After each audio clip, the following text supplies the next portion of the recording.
তাদেরকে বহিষ্কার করব, তাদের বিরুদ্ধে ব্যবস্থা আমরা গ্রহণ করব। আমাদের উপরও কিছু আপনারা দায়িত্ব দেন, ইনশাল্লাহ এই এলাকাকে মাদক মুক্ত করব, সন্ত্রাস মুক্ত করব, চাঁদা মুক্ত করব।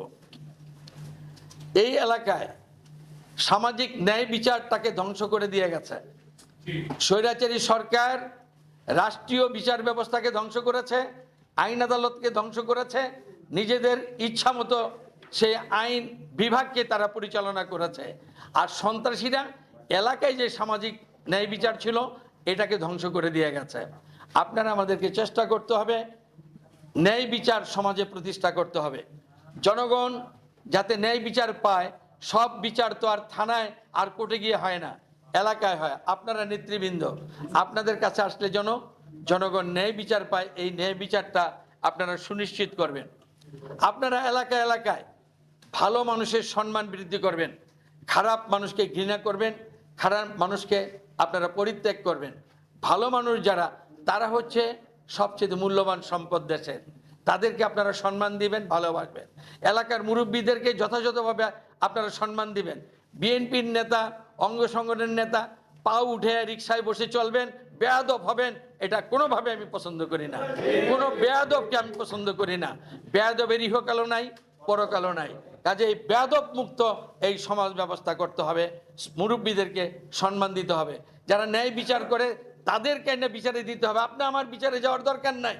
তাদের আমরা পিছনে থেকে তাদেরকে শক্তি যোগাবো যে আপনারা ন্যায় বিচার প্রতিষ্ঠা করেন, সমাজটাকে সুন্দর করেন, তাদের পিছনে আপনারা আমরা থাকবো। আর সবচেয়ে বড় বিষয় হলো আমাদের সন্তানরা হলো সকল সম্পদের চেয়ে মূল্যবান সম্পদ।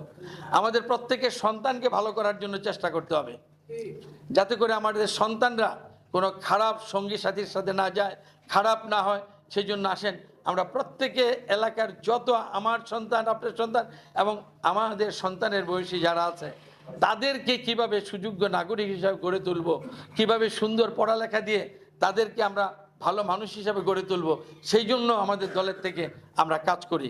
এগুলা আমাদেরকে করতে হবে।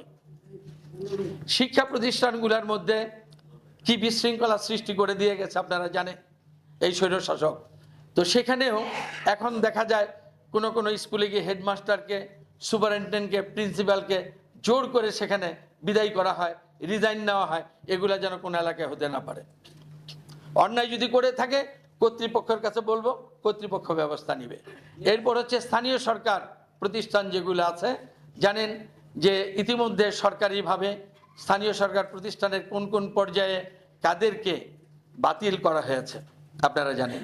এখন ইউনিয়ন পরিষদও চেয়ারম্যান বাতিল। এখন মেম্বার থেকে কাউকে না কাউকে দায়িত্ব দিতে হবে, এই প্রতিষ্ঠানগুলো থেকে চালাতে হবে। তাহলে গভর্নমেন্টের যে সার্কুলার আসবে সেই সার্কুলার অনুযায়ী কাজ করবে।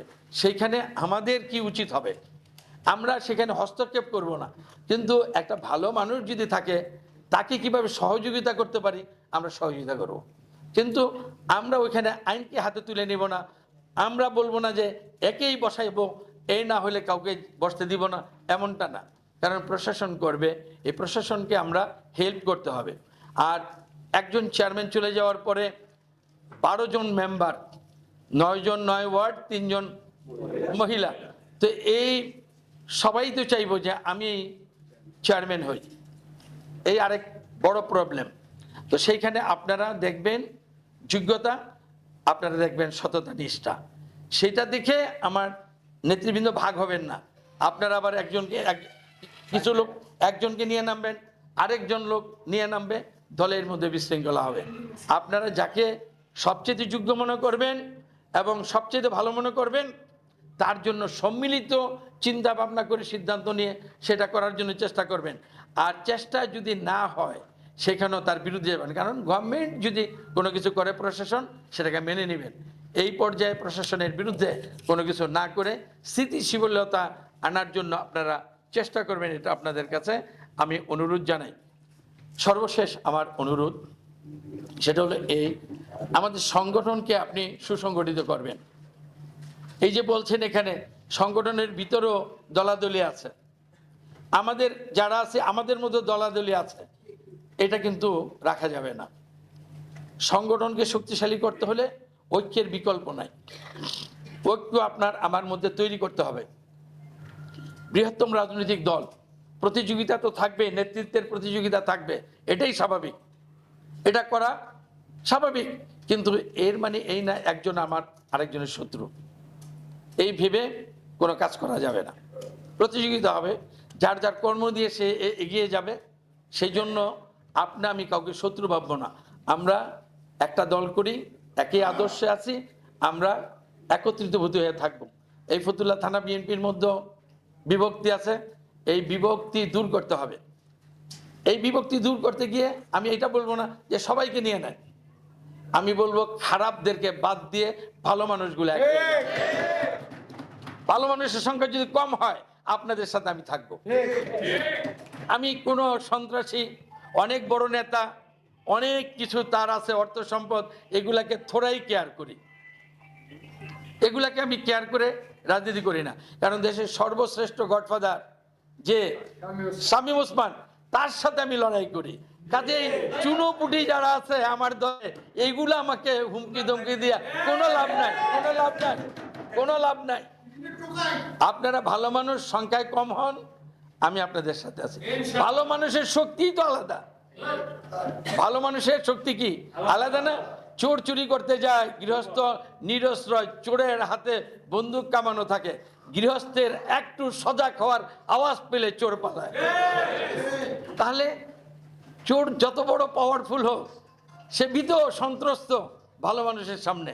কাজে আপনারা ভালো মানুষ সংখ্যায় কম হবেন, আপনাদের সাথে আছি। আর ভালো মানুষকে আবার বিভক্ত করেন না, এইটা হলো সমস্যা। যে ভালো মানুষ যারা আছেন, নেতৃত্বের কারণে আপনার পছন্দ না, আরেকজনের পছন্দ, এই জন্য বিভক্ত হবেন, এটা করবেন না দয়া করে। আমি আপনাদের কাছে বিনীতভাবে অনুরোধ করি, আগামীতে যখন আপনারা বক্তৃতা দিবেন, একটা বিনীত অনুরোধ, কেউ বলবেন না আগামী পার্লামেন্ট নির্বাচনে আমি বিএনপির প্রার্থী হব, আমার জন্য খাটতে হবে, এই কথাটা বলবেন না। আল্লাহ ভালো জানে কতদিন আমি বেঁচে থাকব, আল্লাহ ভালো জানে কে এমপি হবে। আমি কিন্তু আপনাদেরকে বিনীতভাবে বলি, বিএনপি একটা বৃহত্তম রাজনৈতিক দল, নির্বাচনী এলাকার চাইরে আমার চেয়ে যোগ্য ব্যক্তি বিএনপিতে আছে। আমার মতোই প্রত্যাশা করে যে সে এমপি হবে, সে কাজ করতেছে, করতে দেন, আল্লাহ যদি তার ভাগ্যে থাকে রাখে সে হবে। কাজেই আমাকে নিয়ে এটা বলবেন না, এটা বললে সব সময় বিভেদ বিশৃঙ্খলা বাড়বে, ছেড়ে কমবে না। ফয়সালা আল্লাহ করবে, আর অনেক টাইম কখন হবে, ততদিন আমি বেঁচে থাকবো কিনা এটা। আর আমি বলছি ভাইয়ের রাজনীতি ছেড়ে দিতে হবে। গিয়ে আসবা, এগিয়ে চলো, আমরা আছি তোমার সাথে, ডোন্ট সে লাইক দিস, আমার মতো এইভাবে বলবেন না। আমার হয়ে যদি আজকে আপনি স্লোগান দেন, কালকে কি হতে পারে সেটা বলে দিই। আমি মারা গেলাম, কিংবা দল আমাকে দল থেকে বিদায় করে দিল, তা আমার অপোনেন্টও তো এখন আছে। যখন আপনি আইডেন্টিফাই হয়ে যাবেন আপনি আমার মানুষ, যখন আমার এই পাওয়ার থাকবে না, তখন আপনি সবচেয়ে ক্ষতিগ্রস্ত বেশি হবেন। বুঝতে পারছেন?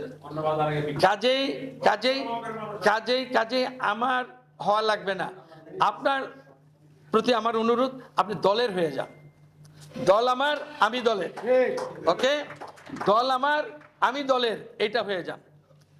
শেষ বক্তব্য, আমি দেখেছি এই 16 বছর আওয়ামী লীগের কোনো নেতা না, আওয়ামী লীগের কোনো জায়গায় নাম নাই এমন ব্যক্তি একটা পরিবারের কিংবা কোনো এমপির এলাকার এমপির সাথে চলে, তাদের বড় বড় বিলবোর্ড, বড় বড় পোস্টার, ফেস্টুন লাগানো আছে। জায়গা গেলি দেখলাম কোথায়, যেখানে শিল্প কলকারখানা আছে, যেখানে মাঠঘাট আছে, সেইখানে বড় বড় বিলবোর্ড, বড় বড় বিলবোর্ড। আমি অনেকগুলা তখন ছবি করে রেখেছি। এই বিলবোর্ডের কারণ কি? এই বিলবোর্ডের কারণ হলো যে ওইখানে যারা ব্যবসায়ী তাদেরকে ভয় দেখানো, তাদেরকে ভয় দেখানো এবং তাদের থেকে ব্যবসা বাণিজ্য নিয়ে নিজে লাভবান হওয়া, এই জন্য কোনো জায়গায় নাই। তো আমি এই জন্য বলি, একটা অনুরোধ আপনাদের কাছে, আমার ছবি দিয়ে, প্রথমে হলো আমার ছবি দিয়ে কেউ কোনো জায়গায় ফেস্টুন, ব্যানার, পোস্টার লাগাতে পারবেন না। যদি লাগান তার বিরুদ্ধে আমি ব্যবস্থা নিব। ফার্স্ট, আমার যদি কোনো পোস্টার, ব্যানার, ফেস্টুন কোনো জায়গায় কেউ লাগায় তার বিরুদ্ধে আমি শাস্তিমূলক ব্যবস্থা নেব। আমার এগুলার প্রয়োজন নাই। আমাকে চিনে না এমন কেউ নাই, আর না চিনে আমাকে না চিনুক, আমাকে চিনানোর আপনার দরকার নাই। আমার দলের কাজ করতে দেন আমাকে, আপনার দলের কাজ করেন। তা আমারে দিয়ে শুরু করলাম। তাহলে আবার বলি, ইতিমধ্যে আমি দেখতে পাচ্ছি এবং শুনতে পাচ্ছি অনেক দলের নেতা, অঙ্গ সংগঠনের নেতা বিলবোর্ড, পোস্টার লাগাচ্ছে। আমি স্মরণ করাই দেই 2001 সালের কথা। আমি এমপি হলাম, বিএনপির যারা সবচেয়ে টপ মাস্তান ছিল, বড় বড় বিলবোর্ড ছিল নারায়ণগঞ্জে, আমি অর্ডার দিয়ে সমস্ত মাটির সাথে মিটিয়ে দিয়েছি। যেই সন্ত্রাসীরা বলতো এক পকেটে মন্ত্রী, এক পকেটে এমপি, আমি তাদেরকে ঘেরাও করে পুলিশ দিয়ে কোমরে দড়ি দিতে গেছি। কোনো আমার এক ভাই রিকোয়েস্ট করে তাদেরকে ছুটাইছে আমার থেকে, আমি তো সেই গিয়ে এখনো আছি।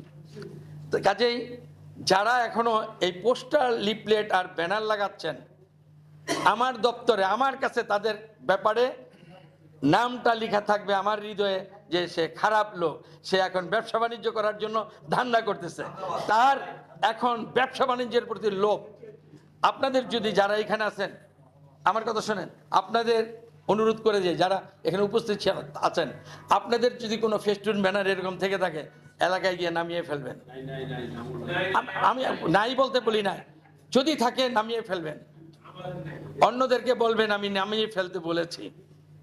হ্যাঁ, পোস্টার, ব্যানার, ফেস্টুন থাকবে শহীদ প্রেসিডেন্ট জিয়াউর রহমানের, দেশনেত্রী বেগম খালেদা জিয়ার, তারেক রহমানের, এর বাইরে আর কারো থাকতে পারবে না। দরকার কি?